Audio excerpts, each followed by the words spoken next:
Welcome to Bulletproof Veteran Podcast. Thank you for your service.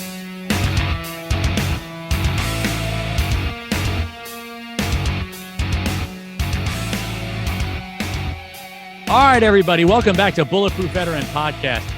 We're back for another great week. And we kind of foreshadowed this one a little bit last week when we had Black Six on. And they were talking about a backpack that Joe brought into the Philippines. And he rucked out with like 40 pounds of coffee, and it kind of spawned the whole idea of Black Six Coffee Trading Company. Well, he mentioned an organization where he got this backpack from, and it was a unique situation because it was their prototype. And they gave their prototype to Joe to go into the mountains of the Philippines, maybe never getting this prototype back. But this organization was Backpacks for Life. And we have on the show today one of the co-founders, Alexa Modero. And she is the fiance of a Marine who went to Afghanistan, came back, and kind of came up with this idea to help homeless veterans using a backpack. Something that is so important to every veteran, because we all, if you go into a veteran's house and they don't have at least 3 backpacks, I'm calling bluff. It's probably stolen valor. All right. Guaranteed. But Alexa, thank you so much for coming on the show. It's great to have you. Yeah, thanks for having me. I feel like that story, it's like, who would ever give their own only prototype to someone? But I just said this before we kicked off the episode. It made for a good story. And Joe and Black Six, the whole team, it's, we've been friends with them since the beginning of their story. So, it's just awesome. And I have to say, you're so right. Like, if you do not have at least 3 backpacks, you stolen valor. Stolen valor. We're calling it right there. Yeah, we've somehow, Brett and I, gotten the nicknames the backpack people. Nice. Because we just showed up at so many events with a backpack over our shoulder to show someone. They're like, oh, you're the backpack people. But I guess that comes with the territory of distributing backpacks. So yeah. I mean, listen, if you were in the military, you had deployment bags, sea bags, you had camp warfare bags, you had just your normal backpack that you brought to work every day. You had a backpack that you had when you went tour. I was stationed over in Europe, so I had a backpack that I would throw a camera in and go out and explore a little bit, whatever, on the weekend. It's part of our lives. It's part of our DNA. So it's really cool that you've kind of tied that all back into what you guys are doing now. So I'd love to hear about that. But before we kind of jump into the backpack itself, tell me a little bit about yourself first. Yeah. So I am the co-founder and now executive director of Backpacks for Life. Born and raised in New Jersey. Our co-founder, Brett, also born and raised in New Jersey. We met both going to college at the University of Rhode Island. Brett was a reservist stationed up in Providence, and we conveniently got together when I was headed to go study abroad for, 6 months, and he was headed down to Lejeune and then to Afghanistan. So we've had an interesting story, but I've been running the organization full time now for almost 3 years. Again, we started this organization. We're coming up on 7 years this November, and never had any intentions of this being, the organization it is today. We just saw a need and had a personal commitment to veterans having experienced some challenges, and this was something I worked on the side. It was a side hustle. I was working in corporate America in fashion after college for years. And then somehow we just got to a point where the organization was just growing and growing and growing and needed full-time attention. So I said, screw you to the corporate world, and took on the nonprofit full-time. That was about 3 years ago, and really haven't looked back since. So I oversee all of our programming efforts, our operations, our fundraising, just about all the brain work. But that's kind of the beauty of it. I get to see every aspect of the nonprofit. Well, and you kind of have to have that intimate, day-to-day operation, because if you don't, things can get out of hand, and things can kind of get very confusing, especially, I'm sure, as you were first starting out. You're trying to figure out, okay, what's the balance of fundraising? How do we get enough money to get these backpacks out to people? How do we expand without expanding too much? It's all, but if you're doing the day-to-day operation, you can kind of feel the pulse of it as it's happening, and you can make adjustments as you need to. So, I mean, it's kind of like running a restaurant. My family's always been in the restaurant business, and they always said, if you're not there every day, your restaurant's not going to succeed. you're going to have a problem. People are going to steal from you. Food's not going to be good. All these things are going to happen. But if you're not there seeing exactly what's going on, you're going to have problems.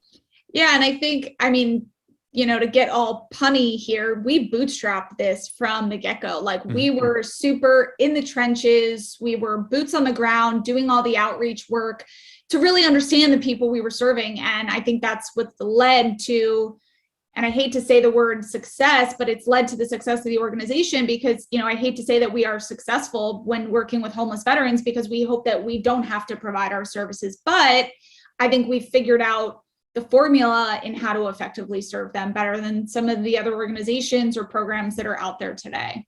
Yeah. And so getting into kind of how this all started, Brett came back from Afghanistan. What year was that? That was 2014. 2014. Yeah. Okay. So he did an 8-month deployment to the Helmand province area of Afghanistan. They were mostly in retrograde phase there. So like they were breaking down fobs, bringing back, equipment, supplies, all of that.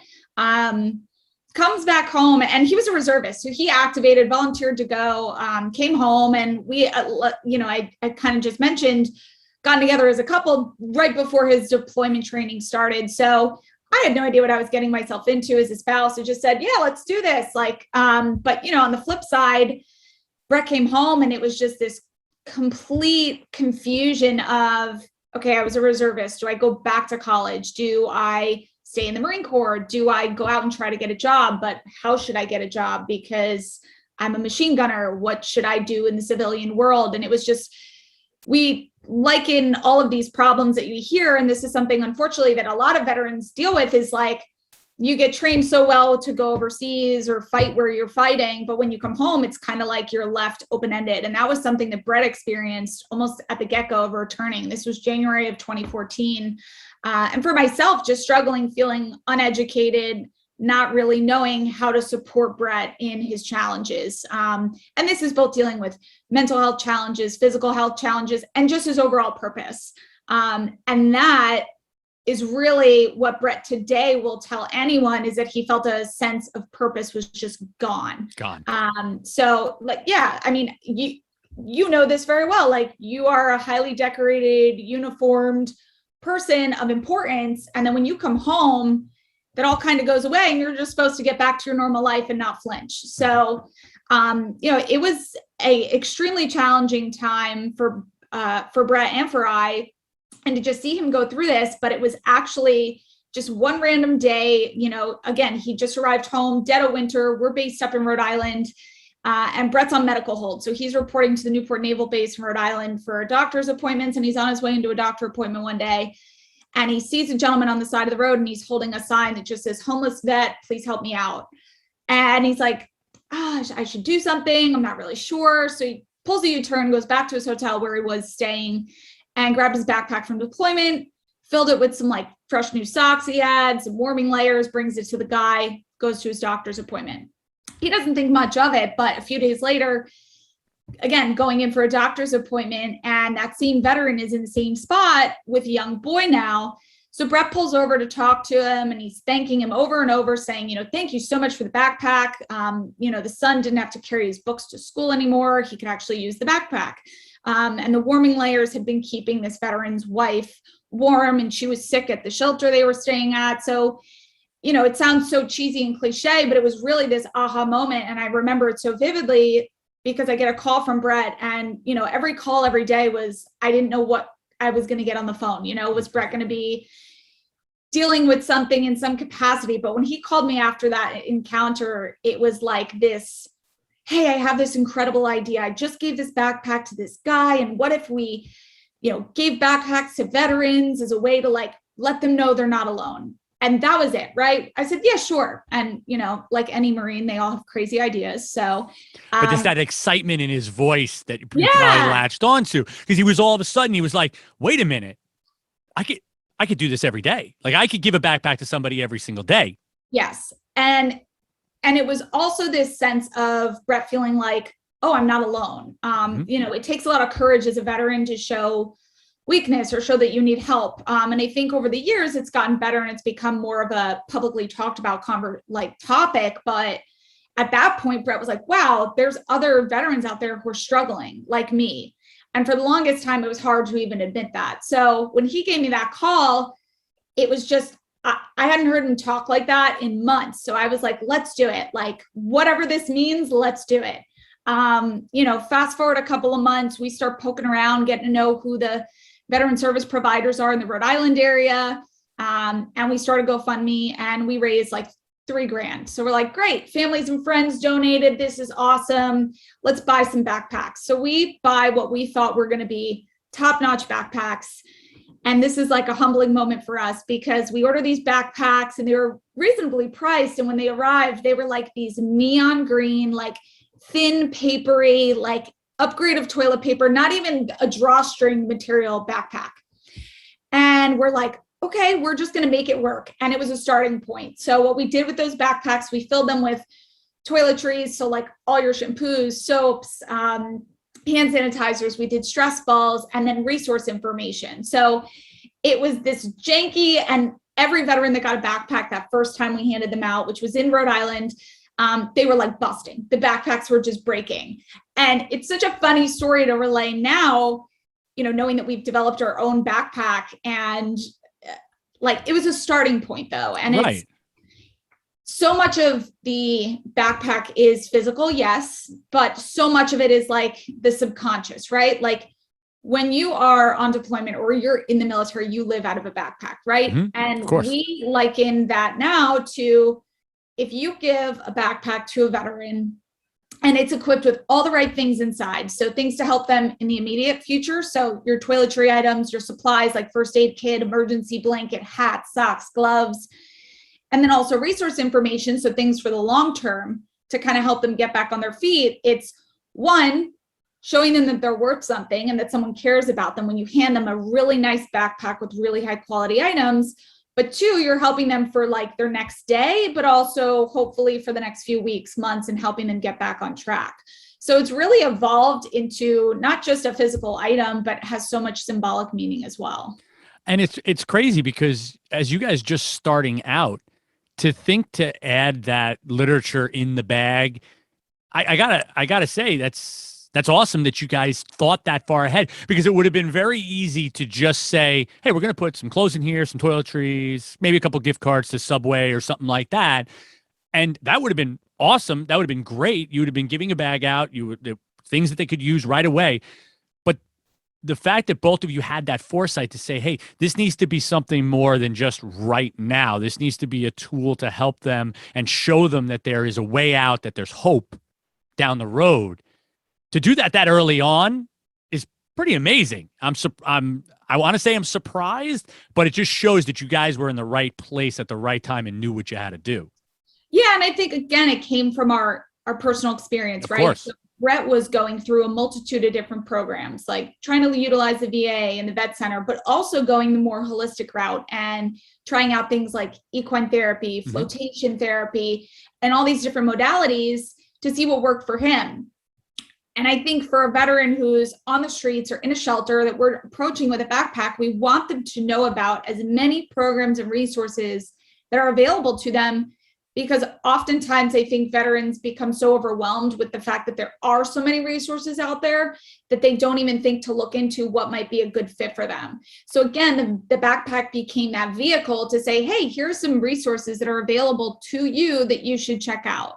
And it's just snowballed from there. And again, it was personal struggle and personal challenges that helped us identify these things. And then over the years, we've really evolved and figured out, okay, what can we continue to do to enhance the way we're serving the veteran and maybe fix some of the ways that people are serving them now that aren't working out so great. Yeah.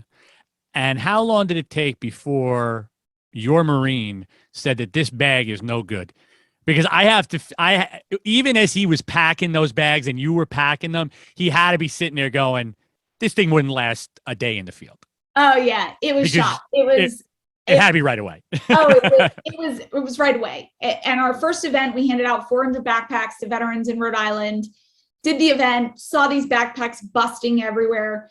But we said, okay, we got to level up here. So we started taking in donations of backpacks, but we care very much about the standard of the quality of a backpack we're giving to a veteran. And everybody's idea of a gently used backpack varies. So we moved away from that model pretty quickly. Pretty quick, yeah.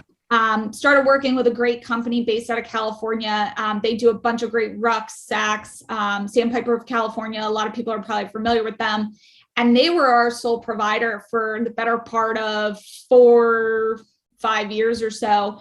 And that was where we really leveled up and had this really great, rugged, quality backpack. But it was a really quick turn from those neon green backpacks. We're like, we've got to make sure that this is durable. We have veterans who are on the street. We have veterans who are in shelters. We have veterans who are in their cars. How do we give them something that's going to last them? Because I can't tell you how many veterans we work with, and they are legitimately carrying their birth certificate, their DD-214, social security card, and every single one of their important belongings on their back. Yeah. So if they don't have the proper vestibule for it, those things can get lost, they can get stolen. And these were all things that led us to developing our own backpack back in 2018, which, is like our child now, our brainchild. But again, it came from this journey of handing out backpack after backpack and learning what veterans needed while they were in a period of being on the street or in the shelters. Yeah. And, you said something that is so true. If all that documentation is in that bag and you are trying to kind of dig yourself out of this hole, you're trying to take advantage of programs, you're trying to get off the street, get into shelter, get a job, whatever it is that would propel you to that next thing. Maybe you're just trying to do equine therapy or something like that. If you lose your DD-214, your driver's license, social security card, try to sign up for any one of these programs. Right away, you're going to get denied, especially if it's run through the VA. They're just going to say, sorry. Right. We can't verify your identity. We can't verify your service. So therefore, you're not going to get anything.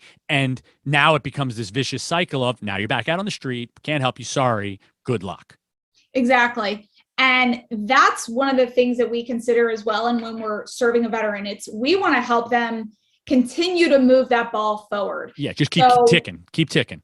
Right. And it's like, if you lose all that information, you're back at square one. So it's like, what can we do to help you? And that's where our second program kind of comes into play. So yes, we are Backpacks for Life, and backpack distribution was how we got started. But it wasn't just, here's a backpack, good luck, see you later. It's how can we help you further? Do you need help contacting certain organizations? Do you need help getting your disability submitted? So all these varying things. And we realized that was really the crux of where veterans were falling off the track, was needing some hands-on personalized support. And when I say hands-on, it's a very fine balance of giving that veteran support, but not enabling them to rely on you so that they're not doing anything for themselves. And we've found, and this goes for both veterans and family members, where we offer coaching and mentorship, and it's personalized, it's one-on-one, where Brett and I sit down. We don't ask you to fill out a piece of paper. We don't ask you for anything other than to verify your proof of service. But then we just sit down and we say, hey, how's it going? How are you? You want to go to Burger King? You want to go to McDonald's? Let's sit down and break bread. And that's how you build rapport with a veteran and treat them like a human instead of a number, like so many of these more structured and governmental programs do. It's just the nature of how they operate, but it's not necessarily effective for a veteran who might be in an at-risk or vulnerable state. So we've found that that's a really unique and successful method for us. And especially when working with military spouses, like some military spouses, they don't think a civilian can relate. So for Brett and I to be a veteran and a military spouse, we have both sides of the coin to lend itself to the community that we're serving. And also sometimes with the female veterans, they don't want to necessarily talk to a male veteran. Maybe they've experienced something. Yes. And they're not interested in talking to them, and they come and talk to me. So we're fortunate in that sense that we can provide that personalized support. And again, it requires hand-holding, but hand-holding in the way that you are giving the veteran tasks and responsibilities, but also we're there to help keep that ball rolling forward. So perfect example, we have a veteran who was homeless on the streets in Hoboken, New Jersey for about 5 years. We were working with him through a shelter, started working with him one-on-one, and he's got his backpack with his whole entire life inside it, like I just explained. And he's like, oh, I just found a temp job and it's really great, but I don't have the money to get my bus ticket to get me there. So something like that, where that's going to be the game changer in getting this guy back on his feet and in a, more stable housing, that's where we'll come in and we'll say, we'll cover the bus ticket. Right. We're not going to give you the money. We will go and buy you the bus ticket, because unfortunately you don't know what people are going to do with money. And that's something some people always ask us, well, what should I do when I see a homeless veteran? I say, buy them food, buy them water, and give them a resource. And of course, thank them for the service and say hello and make them feel human. But it's like, don't give them the money, give them the actual tangible thing that's going to help them get to that next step, whether it's that immediate daily essential or that long-term essential, like a resource. Yeah. And, your guys' kind of approach to all of this, it makes me think about the movie Patch Adams, the difference between the healthcare and medical care. So in that movie, and I love that movie, and I thought of it as you were talking, they realized that you can't look at people that need healthcare as numbers. You have to look at them as people, and you have to tailor what they need. And it's not just, hey, here's some medicine, go off on your way, because you're a statistic in this little bubble that we fit you into. And that's how we treat the person that's inside that bubble. We're not going to look outside of that. And in that movie, Patch says, no, that's not how we're going to treat these people like people, and we're going to make them feel good in the morning. We're going to laugh with them. We're going to get to know them as human beings so that we get more information, so that then we can treat them as an overall person and give them actual health, not just their wounds, not just look at that. So it's kind of that same idea of what you're doing. Yeah. And for us, it's always been that way, because again, we had this personal challenge. And we've worked with hundreds and thousands of veterans at this point who have maybe had a bad experience with the VA and wrote off getting help altogether. Yep. And you're working with someone who's in such a fragile and potentially very life-threatening scenario that you have to operate so carefully. And I think a lot of what programs, and this isn't any one program, but a lot of programs are looking for the perfect veteran. We need this veteran to meet X, Y, and Z criteria, and then we can serve them. And I'm here to say that the perfect veteran does not exist. And if you are one, I'm sorry, you're not. There is no perfect veteran. There's no such thing, because there's no perfect person. So why would there be a perfect veteran? Exactly. And we've got, a shelter here located atop of an American Legion by us, and they were looking to fill it. And we had this same veteran I'm telling you about. And we said, hi, we have a veteran. He's been homeless. He had an honorable discharge, but because he didn't meet certain other requirements, they would not house him. And it's like, how can you expect us to solve these problems when you're not willing to meet the veteran where they're at? Mm-hmm. And I think that's the biggest problem with a lot of these programs. And I think a big reason that we've, again, found ourselves so successful in what we do is we've not relied on federal funding, grant funding that can restrict us and red tape us, because we believe that we are going to meet a veteran, whether they're honorable, other than honorable, dishonorable, and see what we can do for them regardless. Like, that is not a disqualifier for us. We don't have those. We just say, did you serve? You have your VA ID card? You have your DD-214? Great. That's all we need. And that's it. And that's how we proceed with serving them. But there's so many places that will write you off right off the bat. So as a veteran, you feel badly bruised when you can't get that help you reached out for. Of course, things are going to snowball in the opposite and worse direction. Yeah. Especially if what led you into your at-risk situation was, say, a mistake in the past, that maybe that was the reason that you did get an other than honorable discharge. You made a mistake. Now you're in this situation, and the only thing that can get you out are some of these programs, but we're not going to let you go into that program because you made that mistake 5 years ago, which got you in this place in the first place. Good luck getting out. We're not going to help you. Exactly. It makes no sense. No it's sense. Like trying to fit a square block into a round hole. It just doesn't happen.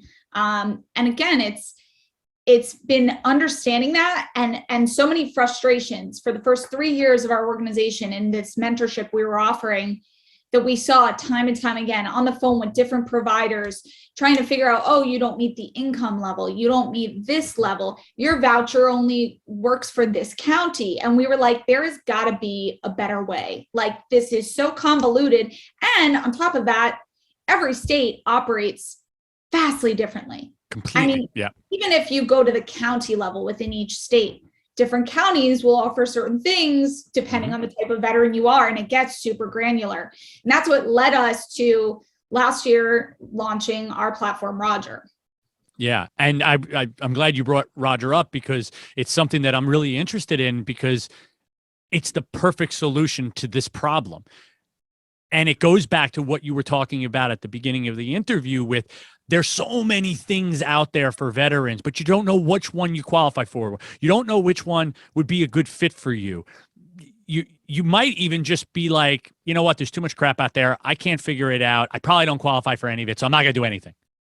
Yeah. Let's be honest. We all do that. We do that in our daily lives. Forget, like, if you're in an at-risk situation, we do that. There's too much to it. I can't handle all of that. I got too much going on.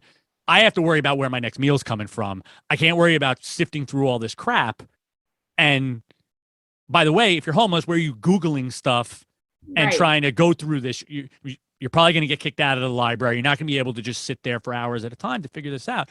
You guys came up with a kind of portal where a veteran can go, and it's just for Jersey residents right now, but looking to expand in the future to you answer some questions, put in your criteria, what you're looking for or what your needs are, and then it kind of spits out some suggested services, correct?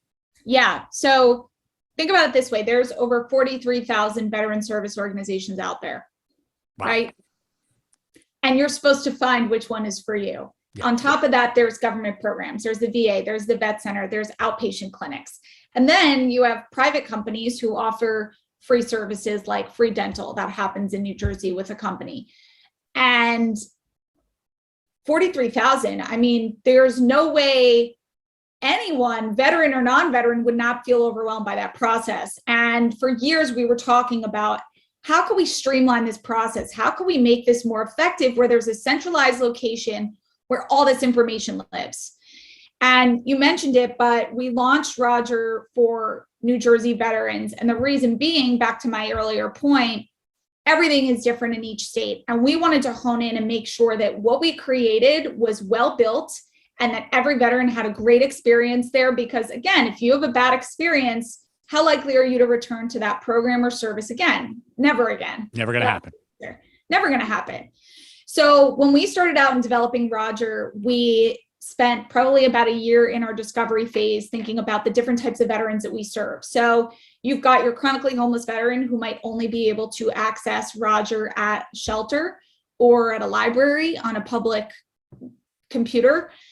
You've got your at-risk veteran who's maybe at home, low income, has a family, but has access to maybe a tablet or an iPhone or an Android. And then you've got your veteran who's maybe just coming out of the service and looking for some camaraderie, looking for a recreational group, isn't necessarily in an at-risk situation, but we really focused on how do we speak to all of those types of veterans and then their family members. Because again, when you serve a veteran, like when a veteran deploys, the whole family deploys, right? Mm-hmm. So when a veteran come home, you need to be sure that the family is educated. And that's something I personally did not have and wish I did. We always say, when a house burns down, you don't just build up one side. You don't just build a house without electrical. You have to work on the entire unit. So making sure that also the family members could easily find resources that's all the stuff that we considered when we built Roger. And most importantly is, how can you do it in a few clicks? Like Brett always says, he's like, I'm a Marine. I need this Barney style. I want to be able to find resources in 3 to 4 clicks or less. Yes. And that's what we did. So built Roger. You can search by category. So if a veteran's coming on there and they kind of feel like they don't have any direction, we have suggested service categories. So employment and education, health, lifestyle, financial aid, whatever it be, to kind of guide them. And then there's some veterans that know exactly what they might need. And we've got a great tool that allows them to enter things like their zip code, their income, branch of service, discharge status, if they're a disabled vet, post 9/11 vet, because there are groups that only serve post 9/11 veterans. Very true. All these different limiting factors. And as you toggle them on the left-hand side, you see a list of providers that qualify based on the things that you've toggled. So it's immediately removing anything that you would not qualify for. And then you see a list of programs that you do qualify for. And when you go into each provider, they have to list their eligibility requirements. You get an easy link to click out to print directions. So it's a super intuitive platform to help veterans find things in 3 clicks or less and not feel like navigating it is so challenging in itself. And on the flip side, for providers, something that we've really used within our community of providers here in New Jersey is to say, when you have a veteran sitting across from your desk and you're their case manager, sit with them on Roger if you can't provide the service that they need and guide them to the right program, service, or care that they are eligible for. Right. Don't just shut the door. Say, hey, it wasn't a good fit here, but did you try this guy? Because I think it might be a good fit for you. Exactly. So it works for both sides of the coin, the veteran and the family member and the veteran service provider. And I can't tell you how many people in the years that we were kind of tinkering with this idea of building this said, oh, good luck with that. Oh, yeah, that's a big undertaking. And we knew it, but no one was willing to address it. And we spent hours and days and refining and fine tuning and sending it to veterans to test it out to get it where it is today. Most recently, we just presented this to a team of folks who are part of the New Jersey Governor's Suicide Prevention Challenge, and they're trying to find a tool to help veterans overcome potential suicide. How do we get them resources? So we presented this to a bunch of the VA centers in New Jersey, some in Delaware, because they serve New Jersey veterans. Mm-hmm. And they're the same response. Wow, like we've needed this for so long. And I just set up our profile for our organization and it took me 10 minutes. And that's what we want it to be. And one thing I'll add is this is completely free for anyone to use. Very cool. Anyone. And it's been a labor of love, but it's been something that now we get to use when we're coaching a veteran. We get to share with other providers when they're working with veterans and hopefully help not waste as much time and get veterans to the accurate care that they need more quickly. Because when you're working with a veteran who's maybe in that at-risk or homeless bucket, every second counts. So yes. It's really important for us to make it quick, easy, and efficient. And I think we've done a really good job at that. And now too, in using we've built this platform and we've now got back-end analytics, which can inform us how do we continue to provide services. Like we have a lot of veterans looking in Bergen County. They need X, Y, and Z. They're searching for this. So it allows us to go back to people like policymakers and legislation to say, here's where the biggest needs are. And again, this is what people are looking for in this area. Exactly. Right. And it's not just, so right now, yes, it's for New Jersey veterans, but what we do is we include New Jersey-based providers, whether they're nonprofit, government, or private, but only offering free services, because this is not a place for private companies to make a dollar. That's right. Not what this is. But we also include national organizations which will serve New Jersey veterans. So the hope is to replicate this in other places. But again, every state operates a little bit differently. So right now we launched Marine Corps birthday of 2020. So we're coming up on the year of Roger being launched. Over 5,000 users so far, and we're learning more and more every day from people using it. But it's just great to be able to send someone somewhere and know that there's almost like like this looks clean and organized and it's not outdated and it's not the VA with a broken link that doesn't work to an application that I'm supposed to fill out. And, all those challenges that we heard over the years from the veterans we were serving. So, we're super proud of Roger. It was a big undertaking, but I think it's something that can now be modeled in other places. Yeah. And it's like, we have all been through trying to navigate a website that's a pain in the ass, where you need, I got to log into this website and then it takes me to another one. I got to remember my login over here. And I don't know that password. Now I got to reset the And like you said, especially for at-risk individuals, homeless at risk, every minute of contact that you have with that individual is a minute that needs to be used to help them, because once you lose contact with them, you might not get them back.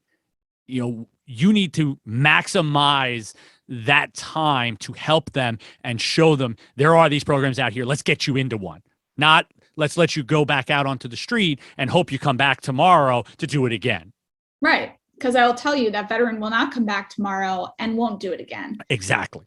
Yeah, it's a tricky thing. And I think for us, for years, we were struggling, and we operated out of a Google sheet for the longest time with our list of resources and what was qualifying for who and what. And it was just like, there's got to be a better way. There's got to be a better way.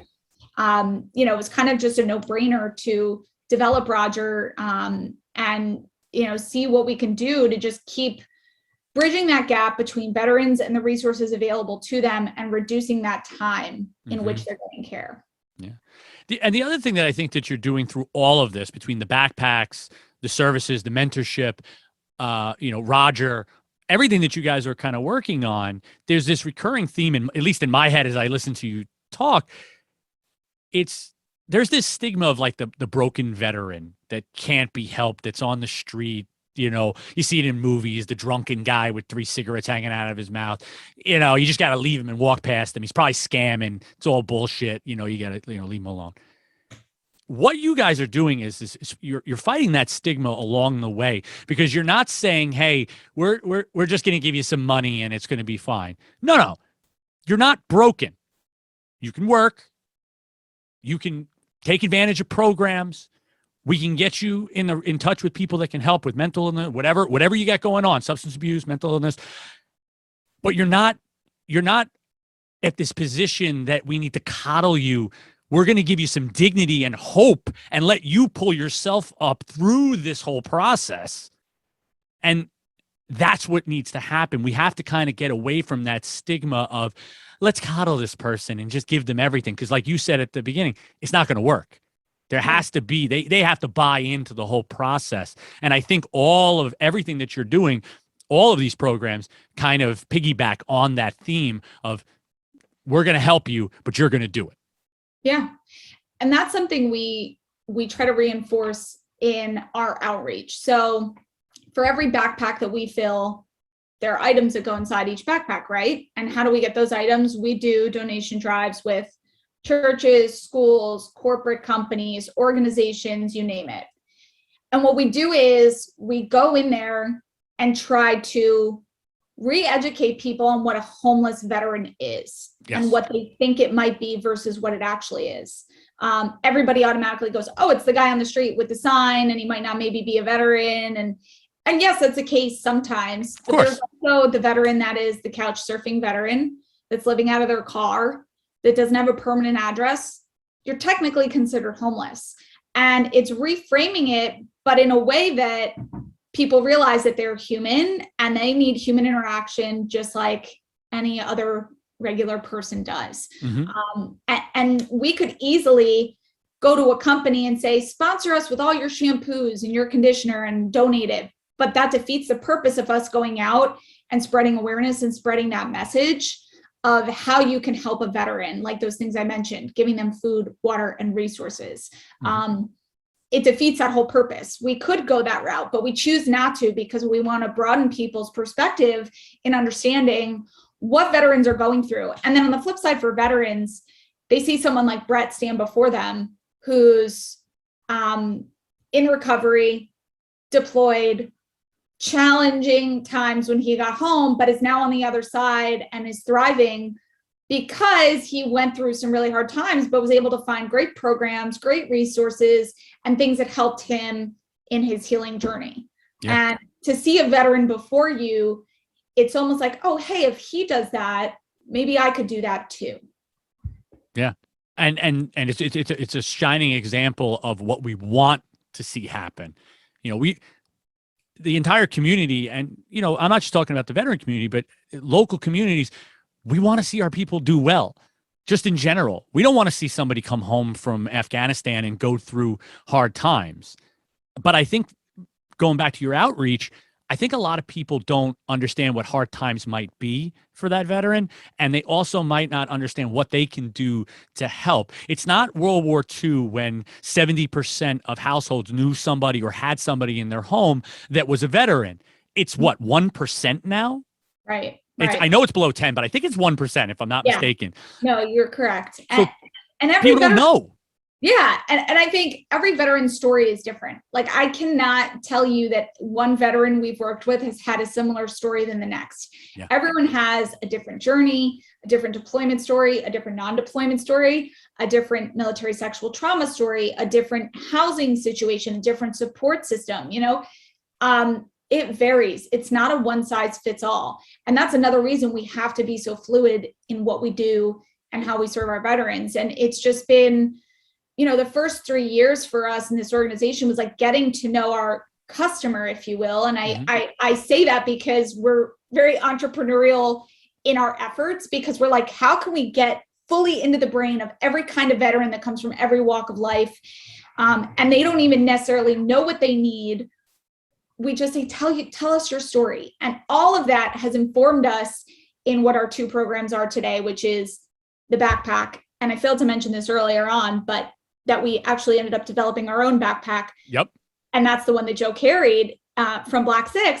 And then Roger, right? But it was all of this informed knowledge from that person that we served, and really just taking in and honing in on every little experience so that we could have that really full, well-rounded knowledge of how to serve a veteran regardless of what they've been through. Yeah. And you can see that in the team that you've kind of assembled, because if you actually go to your guys' website, so for anybody out there, you can go to the website and you can see the team, the board members, each officer that's part of this organization. They're all bringing exactly this to the table. There's somebody that does mortgages. So there's a financial and mortgage guy that can talk to about, the joys of doing a VA loan. You have marketing representation. You have people that are in nonprofit space. You have people that were served in the military that had their own unique challenges when they transitioned out. You have people from all walks of life kind of honing in on each one of these little things, like you said, that is unique to each veteran that you might be trying to help. Yeah. You did your homework. That's what I'm going to say. Because you're like rattling off everyone. This is great. But no, it's true. And, perfect example, in the last year, we brought on some additional board members, one of which, she was a Marine. Mm-hmm. She got demoted and then kicked out of the Marines for being gay. And this was before Don't Ask, Don't Tell, way back. She's currently fighting that discharge to get upgraded. And she's still the most hard-charging Marine, loves being part of it, loves supporting other veterans. But to give us that lens from her stance to help support other veterans, like, that's what we need. And we've always said that. We want to bring in people who didn't have the same stories as us, who know more than us, who are more experienced in law enforcement and military and finance and marketing and everything, to give that full, well-rounded support to our veterans. And it's been a journey. So... Yeah, but that's the type of, if you're going to succeed in what you're doing, and you have succeeded so far, you need that type of team. You need that diverse knowledge base to do all of this. You're not going to be able to make something like Roger work if you can't go to somebody and say, hey, from a gay, lesbian, transgender situation, what kind of things would you have liked to have had? You know what I mean? Whereas I wouldn't be able to answer that question for you. I have no frame of reference. Even if I have friends that might be in that community, I still have you can't ask me. You have to get that information from the right people. Yeah. And we're so fortunate to have a great board of directors, a great volunteer squad. And most recently we brought on a sergeant major in the Marines. She's retired, but she's done so much work in the female veteran space and both the homeless veteran space. And she's been helping us streamline our backpack distribution program and how we can reach people, again, on that grassroots level, people in local communities who know where their local veteran is under a bridge or sleeping in an ATM vestibule. And she's been such an integral part in helping us reach veterans more effectively, but through working with other partners in our community. So working with other shelters, Marine Corps League detachments, and nonprofits to be the vehicle to get our backpacks into the hands of veterans who really need it. Okay. That's huge. I mean, let's be honest, that's what it's all about. Because if you're not finding the people that need your service and need the help and maybe just need to know that you guys are out there, then it's not going to be a success. It's not going to be what you want it to be. So the backpack, let's kind of circle back to that real quick, because I want to hear. So in 2018, you guys designed your own backpack. You finally said, you know what? It's not right. Okay, we started off with the crappy green ones. Then we got hooked up with a real company that was making some really good products, but it's still not exactly what we want. So we're going to design our own. Yeah. How does this process work, and what was the end result? We sound like insane people, but we get a little bored when we sit still for too long. You know, It's we're the like, ADD. "Ooh, what can we come up with next?" But for us, it was talking to veterans who were saying, all my belongings got stolen. My backpack isn't big enough for all my things because I'm living out of it. Mm-hmm. It ripped. I can't be seen at night when I'm walking. I got punched while I was sleeping on the side of the road, and all these different things. And we were just picking up on them. And again, we went to the drawing board and created the Bowery Pack, which is the first backpack of 2 that we created. This is more of like a ruck hiker style backpack. It's actually carry-on size approved, so it fits perfectly overhead. But we developed this backpack and said, okay, what can we do to fuel this program? Someone can buy our backpack, and when they buy a backpack, one goes to a veteran, and they get the same exact backpack. And this backpack comes with a locking cable. So it's an aircraft carrier cable. So unless someone's walking around with pliers, they really can't cut your bag open and rip it open. So it comes with a locking cable to lock around a bench or bedpost. It has a whistle clip at the sternum of the backpack. So if they're in danger, they can blow that whistle. There's reflective tape along the backpack so they can be seen at night. We've got a lid that actually detaches as a toiletry kit. So if you're in a shelter, you lock your bag off, you detach your kit, and you can go to the bathroom knowing your items are secure. And there's a sleep mat inside the backpack. So it's an accordion style sleep mat. And that's all enclosed in what we have. It's a sea bag closure. So like a nod to the military. Mm-hmm. And the vets love to see that. So it was all these various safety and security features that we put into one pack.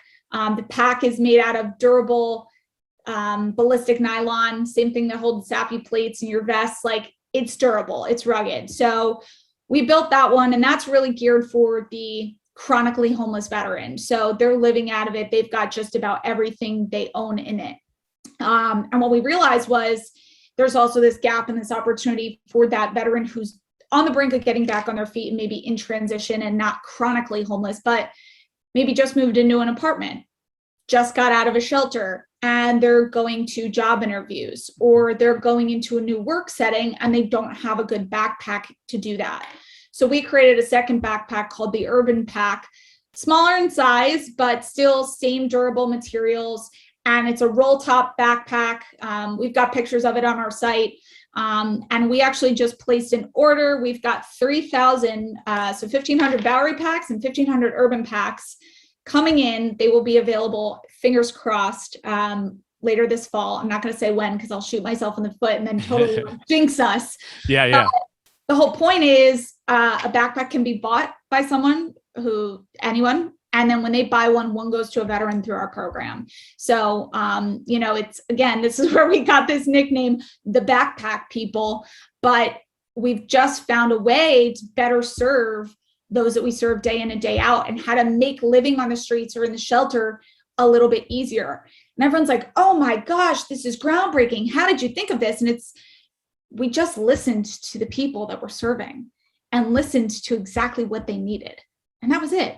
It's not like rocket science, Yeah. You kind of almost take yourself out of it, take your preconceived notions out, step to the back and say, okay, what do you guys need?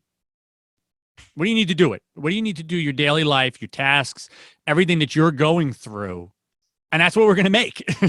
Yeah. I think when we started out back in 2014, people said, oh, good luck with your project. Good luck with that. And we'd roll our eyes, and we still get that a little bit to this day. And I'm like, it's almost like it's kind of a put nice there. It's like, oh, good luck with your little cute thing that you're doing. No, Oh yeah, it's like a nice subtle jab. Yeah. And we were, and still are, always the youngest in the room.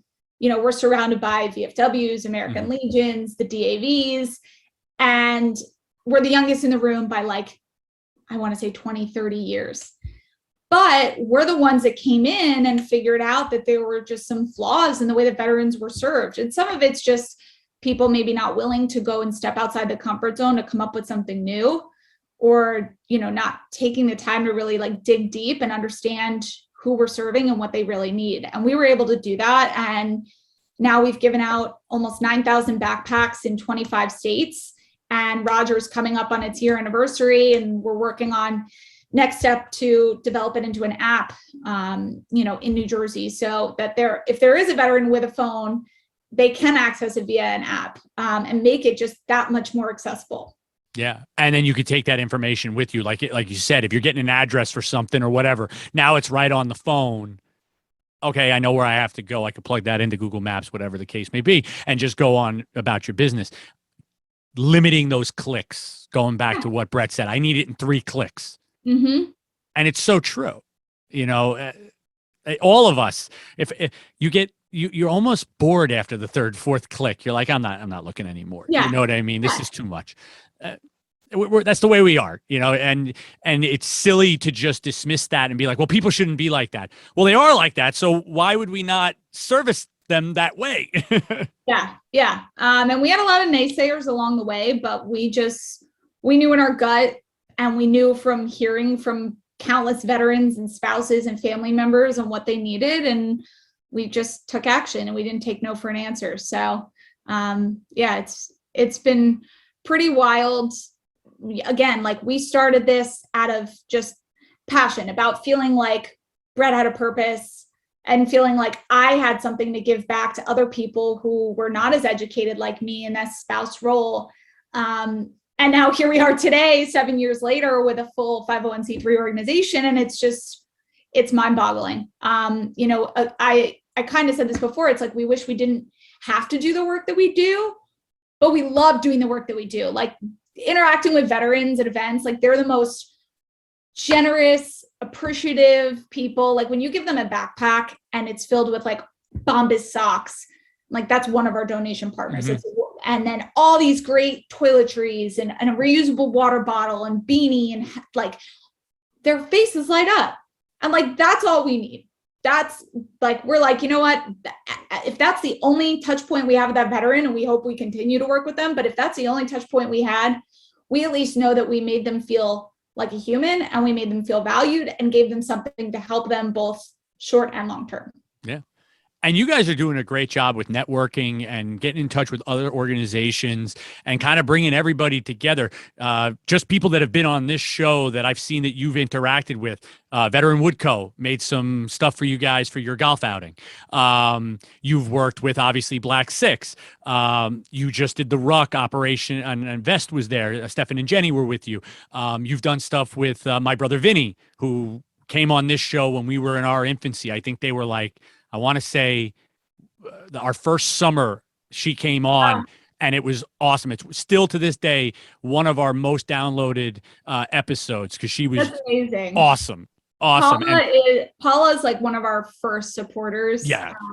We've been able to furnish homeless veterans new housing thanks to her and my brother Vinny. So big shout out to my brother Vinny. Huge shout out to them, as always. And every time she post her stuff from a Veti or something like that, I have to watch it because she's awesome. But yeah, so it's like, it's great to see this tri-state, you know, New Jersey, New York, Pennsylvania, that whole area, even Connecticut, you know, I'm seeing more and more. And now, like you said, you guys started over in Rhode Island, this Northeast kind of area, we're doing more and more now. And it's really great to see that you guys are getting together and kind of teaming up to tackle a lot of these issues and coming at it from a new way. Like you said, we're getting out of the VFW, the American Legion style of dealing with, where you have to go to their building and go to, you know, fit into their boxes.